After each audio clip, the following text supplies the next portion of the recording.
Greetings and welcome back. Becoming Undone is a podcast for those who dare bravely, risk mightily, and grow relentlessly. Join me, Toby Brooks, as I invite a new guest each week where we examine how high achievers can transform from falling apart to falling into place. And if you've been following along for the past several weeks, we've been doing a deep dive on the life, the lessons, and the legacy of the late Coach Dick Tomey. Joining me tonight from Arizona is a familiar name to Arizona faithful from that 1998 team that was more successful than any in school history, Barrett Baker. Barrett, thanks for joining me tonight.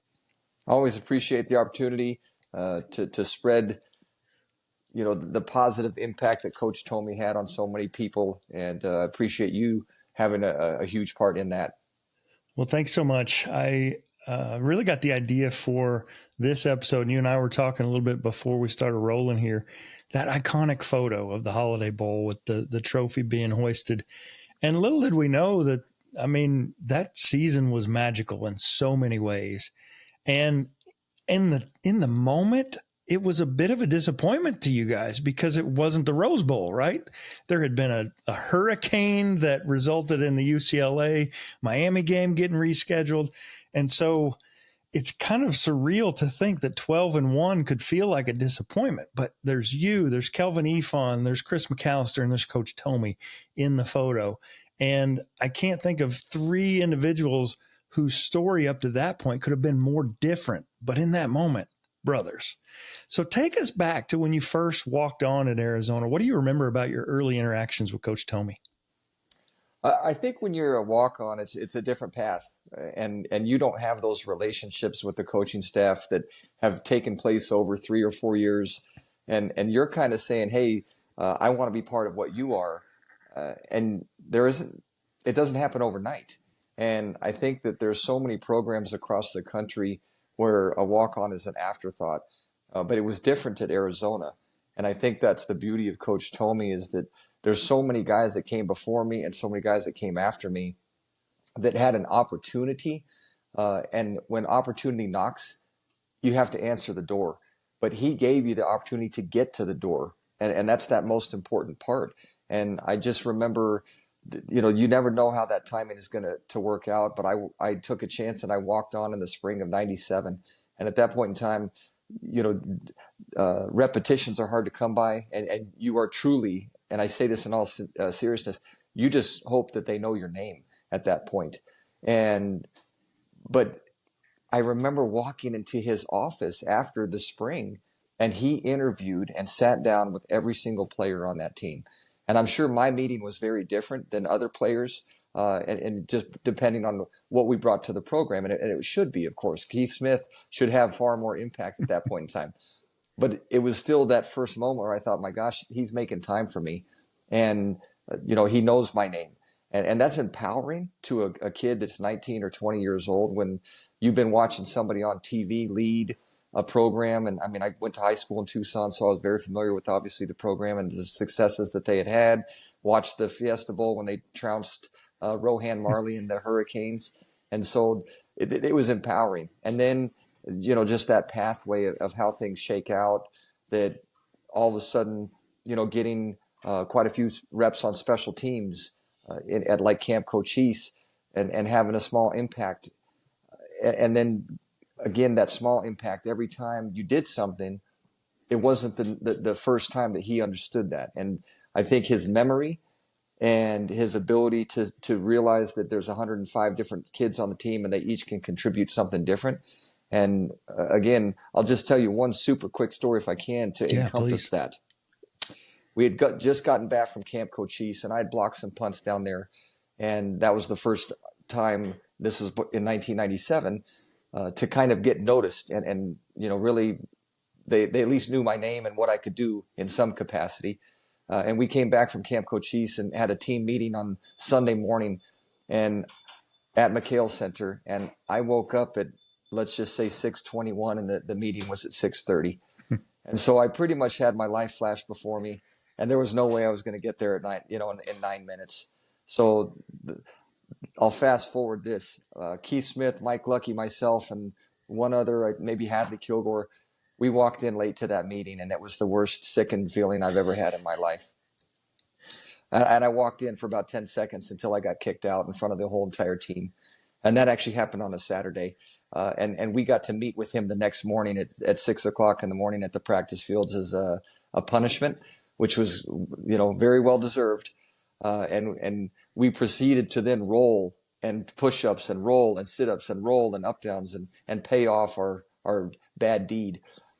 But I pretty much thought my career was over before it started at that point in time. Yeah. And 2 hours later at a practice, I blocked another punt. And he said, "Who did that?" And they said, "Baker did." And he said, "Put him on the travel squad." And that was literally before the Oregon game in 1997. And so I went from like the outhouse to the penthouse in 10 seconds. And that was the beauty of him, though. No grudges held, no punishment, as in like when your punishment was done and you paid the price, then there was forgiveness and opportunity. Yeah. And that was the beauty of him. And he did that for 100 kids many times over. Every season was different. Yeah, so powerful. I know you don't end up a Division I football player on the most successful team in school history without having some ability. And for people not familiar, you don't just walk on and they give you a spot. You have to earn that spot. What do you think Coach Tomey saw in you that maybe other recruiters or other programs might have overlooked? A miracle. I mean, a kid that was passionate. And, I tell my son this, I tell my kids this now, my two daughters, you have to believe in the mirror, because that person is going to question you more than any other person in your life. And I think that, he did a great job of giving kids belief in themselves. And when you can believe in yourself, you can do a lot in life. And so, again, I got hurt in high school as a senior. I went to junior college. People weren't knocking down my door, but I did have an internal passion to be good at something. And I worked very hard to do that. And I think that he always did appreciate, my Adrian Koch was a guy that we walked on together. Yeah. And Adrian had a great story and ended up, having a great career as an Arizona Wildcat. And it was the same sort of story there. We did have passion. We did have a burning, inside flame to it didn't matter that we were a walk-on, is what can we do? And I think that's the other really important thing about Coach Tomey, is that if your scholarship breakdown is 85 guys, there's 105 guys on the team, and that breakdown would be very, very different. If it was based off results at Arizona, but it doesn't work that way, right? It's based off what they forecast you to be when they recruit you. Mm-hmm. So he rewarded the top 85, if you will, by giving and awarding scholarships. I think, we earned a scholarship. He didn't give it to us; we earned it. Yeah. But they still had to make a decision as a coaching staff to give that to somebody on the team instead of carrying it forward the next year to some other, hotshot recruit in high school that could or could not be something. Yeah. One thing that jumped out to me, I interviewed Mike Flores, who was a player and a coach with him back in his UCLA days. And he mentioned how the DBs took on Coach Tomey's personality and that grit, that toughness, never an assumption of anything. I mean, he really earned everything he ever got. He was a baseball player by in terms of his sport. What do you think was unique about the culture that Coach Tomey built, especially for walk-ons and underdogs? And he really just had a knack for identifying kind of diamonds in the rough, or players maybe that other programs might have given up on. It was just really unique. And what do you think it was about his personality that made him so good at that? Guys named Joe, right? That's what it was. It just,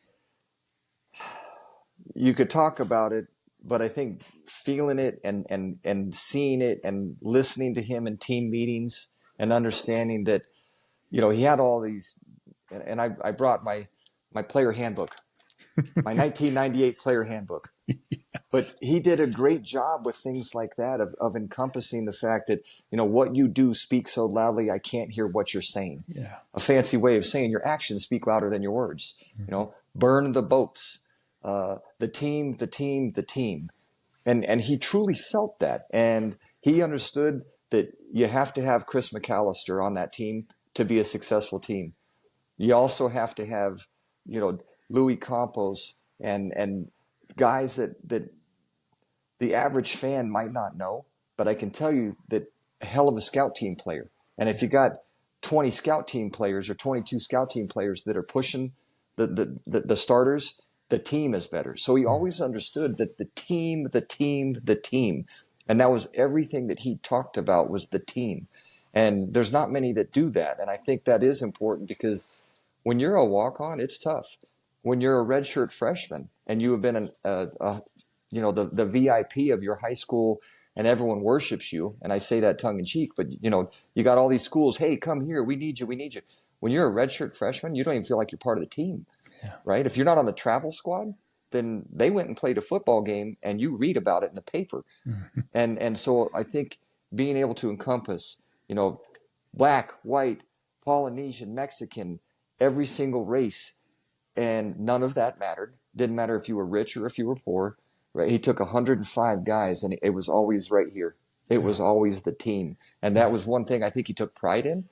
And I think that he knew that the greatest success comes from unity, and that was always his job. Was how do you take 105 different things and not only be here, but be here. Yeah. And have that bond that it doesn't break. It never breaks. Sure.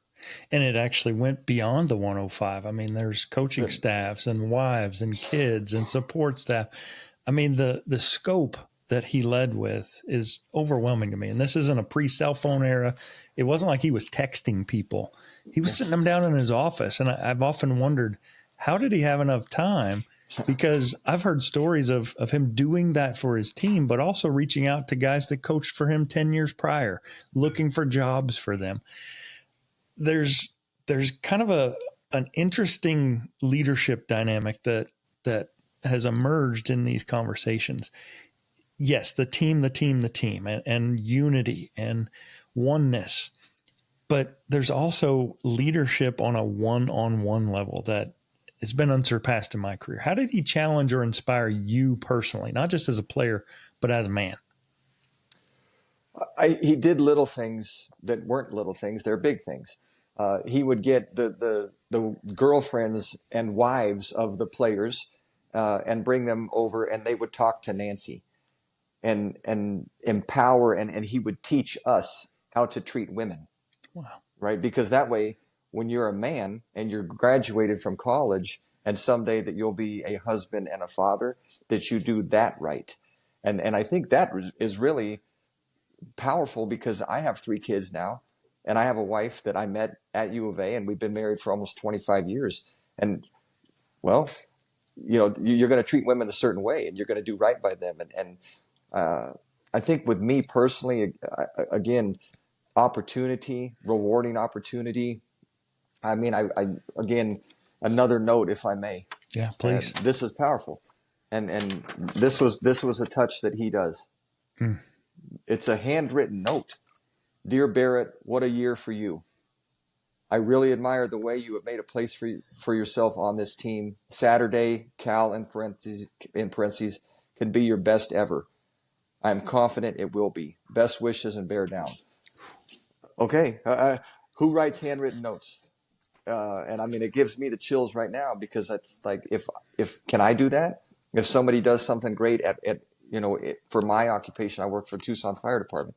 So and we change things a little bit to where maybe it's a text instead of a letter, which it shouldn't be, but does that give someone a great feeling? And so I think those are what he did. Those are the things that he would make 105 kids, and especially, again, when you're a walk-on, you're just hoping for a shot. Yeah. And to go from a walk-on to being awarded a scholarship. And then one other thing, that he wasn't a control freak and he wasn't power hungry. Our team captains were voted on by the team. And there's something empowering about that, because coaches know a lot about skill set and they know what they think that they know about leaders of the team. But the players know who the leaders are. And, Kelvin Efon's the best leader I've ever seen in my life. You'd follow him anywhere, and you'd play a football game on a blacktop if you needed to, because he could give you this feeling of euphoria and this speech. And to this day, I don't think I've ever come across somebody like that. And Chris McAllister, the leadership that he would show in doing things right and just being the best at something. There's leadership in that. And I think that he let the team find out, how to not force it, but to push the right buttons and bring things together for the team again. Yeah, so good. Again, we're talking with Barrett Baker, former walk-on turned team captain for the 1998 Arizona Wildcats football team, best in school history. Is there a moment or a story? You've shared some great ones, maybe a locker room speech or a practice moment, something off the field that really just resonates as that's the essence of Coach Dick Tomey. I think almost after, and I that's a weird way of answering this, but many years later, we had our 20-year anniversary of that, and we were all at a gathering afterwards. And so now you've got grown men that, let's see, that were in our late 30s at that point, or maybe early 40s, and everyone's talking and having a great time. And when he tried to take control of that room, you could hear a pin drop, and it was like, that's still Coach Tomey 20 years later, that he could still command that room, and he could get 300-pound behemoths that bench press 500 pounds, and they shut up in a second. Yeah. And it was out of admiration, and it was out of the fact that he molded you, to really no hats, as you remember, right? And that's a dumb story, but when we played Nebraska in the Holiday Bowl and we went to the kickoff luncheon on the USS Midway, no hats. And we saw Nebraska there, and they didn't have any team discipline. And we knew, not today. That was what the N stood for on that helmet, not today. And that he instilled that. So yeah. I love that about him. He held the line, and he did it with compassion and toughness. And I think those are the types of things that I really, it wasn't necessarily one particular moment during, but again, just the tough love, the forgiveness, and the opportunity. He really knew how to encompass all of it. Yeah, 1,000%. Now, jealous. I didn't get to go to San Diego for the Holiday Bowl. Aaron was there. I was with gymnastics at the time. But that photo is iconic. And I'm obviously coming at this with quite a lot of bias, but it was the pinnacle of Arizona football. So for you, for Chris McAllister, for Kelvin Efon, and for Coach Tomey, what do you remember specifically about that victory and that moment? Is anything in particular about the chaos surrounding that moment of hoisting that trophy and someone clicks the picture and you're in it? You're immortalized in the high point of Arizona football. Yeah, it's sobering, and it's very emotional, very powerful, because we had a darn good team, and that's an understatement. We played 5 minutes of bad football against UCLA. That was it. And then, as you spoke about earlier, with Edgerrin James just going off in that darn 13th game against Miami, and that's a great example, though, that we'd be in the national championship, and instead you don't even get to the Rose Bowl, and now you're playing in. But Nebraska was the defending national champion. Mm-hmm. And that was the whole thing, is they are what we want to be. And that was the motivation for that. They are what we want to be. We want to be that nationally recognized team. So then to go out and actually do it, and there was some adversity in that game, obviously. But, you have Brad Brennan, catching this beautifully thrown ball just right in the seam, and then a huge interception to end the game. And we knew it. We were the best team, and we felt like we were the best team in the country. But you almost wish you could pause it, because to your point, what you said about almost the chaos, and now you're there loving your brothers, you're loving all of the people that had a part with your coaches and your support staff and all those folks. And then you get pulled up on stage, and I got to tell you, I don't remember a heck of a lot about it, besides the fact I do remember the trophy was very heavy, and I was quite surprised by that. And so I look back at that picture, and I can tell you this, that I almost feel guilt, because I was a piece of it, and I was a very, very small piece. And Kelvin and Chris and Coach, those were the guys that truly were the glue. And you could barely see Kelvin's face in one of those pictures. And then Chris is kind of, so I thought, how the heck did I get into that picture where I was almost holding the brunt of it? But I love the fact that at the end of the day that there was 4 people on stage that that bleed red and blue through and through, that gave everything to the program that we could, and that I love the fact that my son can see that and realize that you can do a lot in life when you're given an opportunity, and you just got to take it. Absolutely. And then, not to finish on a sad note, but I do remember sitting in the locker room after that, almost being in tears, but it wasn't, it was tears of sadness, because I knew that probably the 2 greatest years of my life had just concluded. Yeah. And that when you don't get to put on that uniform again, it is very bittersweet. There's something about being on a football team. And for some kids, it ends in Pop Warner, and for some, it ends in high school. For some, it's college, and for some, it's pro. But I knew in my heart of hearts that was such a great time in my life. I met my wife. I had 100 guys that are to my brothers to this day, and I was on the best damn team that we ever had. And that was magical for me. So it was a gamut of emotions, really. But I can look back now and just say thank you. Thank you for having that opportunity. It was fantastic. That's tremendous. So many people use that term, glue guys, or I've definitely heard your name mentioned repeatedly in a list of quote unquote Tomey guys. What's that mean to you to be a Tomey guy? Just a badge of honor, and I feel lucky that I was coached by him. I feel lucky that I was coached by Dwayne Aquina. Same sort of thing there. The fact that as a kid, you grow up, and I watched college football. I bled college football. That was truly my dream, was to be a college football player. And there was a lot of obstacles to get there. But I would just say that the impact, again, the opportunity to do it for him. And I have a shirt, it's got the Hawaiian logo and the Arizona logo and aloha, love. And then underneath it's Coach Tomey. And I wear it as often as I can, because I want people to know what kind of person he was and the impact that he had on so many kids. And I love now the fact that here we are, men, and we can still share what type of impact coaches have, and I hope that there's so many other coaches that have that feeling about their particular coach. But I really do. I feel like we're just blessed to have been a guy that I can, I've got a handwritten note. I don't think he would know the impact that something like that had, but I know he's still watching us and from above. And I would just say thank you. You made a huge impact on So us good. and me. Yeah. You kind of alluded to it. Your dad today, you're a firefighter. What did Coach Tomey teach you that you still carry on?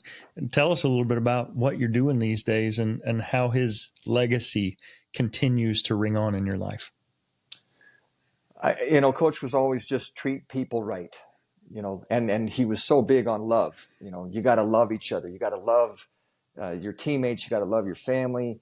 And then what you put in, you get out of things. And so I think, and not only in word, but in deed, right? He did reward you if you worked hard, and he did, pay off what you put into things. So I think that was a huge foundation. And I said it earlier, but if he believed in me, then I can believe in me. And I think, again, it's just opportunity. When opportunity is there, that's when you kick the door down. And he always said, burn the boats, we're not going back. And I think that that's kind of been something that has fueled me, that you do the best that you can do. You give it 100%, and you hope that is rewarded. I've been just extremely lucky that I've been with the Tucson Fire Department for July 3rd will be my 25-year anniversary. And I've been a firefighter, an engineer, a captain. I got to be our spokesperson. I've been a battalion chief. There's my son. He's leaving. Love you, buddy. Graduation night, he's going to support some friends, so that's good for him. Awesome. And I just literally 2 weeks ago or 3 weeks ago, I got an opportunity, and our new fire chief gave me an opportunity and gave me a promotion, and I'm an assistant chief now. That's so awesome. It's the same thing. I think that's still the same thing. Treat people the way you want to be treated, and reward people for their efforts. And if you can make someone feel important, and you can empower someone, then you'll get their best. And I think that's hopefully what we do as an organization as well. We're here to serve others. You're here as a firefighter to help other people on their worst day. And if in our organization, we've got 645 commissioned folks and a total of a little over 700 when it comes to the support staff that makes it all possible. And again, whether you're a team manager or whether you're a star player, right, it is the team. And for TFD, it is the team. From the highest chief all the way down to, the most junior administrative assistant. Everyone has a role. And I try to just make sure that we harness that team aspect in my work today as well. Yeah, that's tremendous.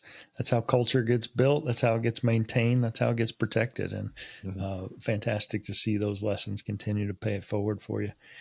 Again, talking to Barrett Baker, walk-on turned team captain on the 1998 Holiday Bowl team, most successful team in Arizona history. Last one, Barrett, if you could say one thing to Coach Tomey today, right now, what would it be? Just thank you for the impact that you had, not only personally, but Arizona football. And when you take 100 persons, 100 guys, plus the support staff, to your point, 150 people each year, and you're able to coalesce them into something that is special, then you take that 100 and now it's been multiplied. And it's multiplied, with husbands and children and wives and just it's that nexus, it's just all over the place, and it starts with one person. And so every coach that coached underneath him, every coach's wife, every player that worked under him, now years later, every player's wife, every player and their kids, they all know who Coach Tomey was. And I would just say again, I'm thankful for the opportunity to make me who I am today. Yeah. And then that's our job, is to pay that forward. Tremendous. Well, Barrett, thank you so much again for joining me. I appreciate your time. Last little bit, I always stitch this in. If you could just state your name and say, "And I am undone." This is Barrett Baker, and I am undone. Fantastic. All right, I'm going to stop it there.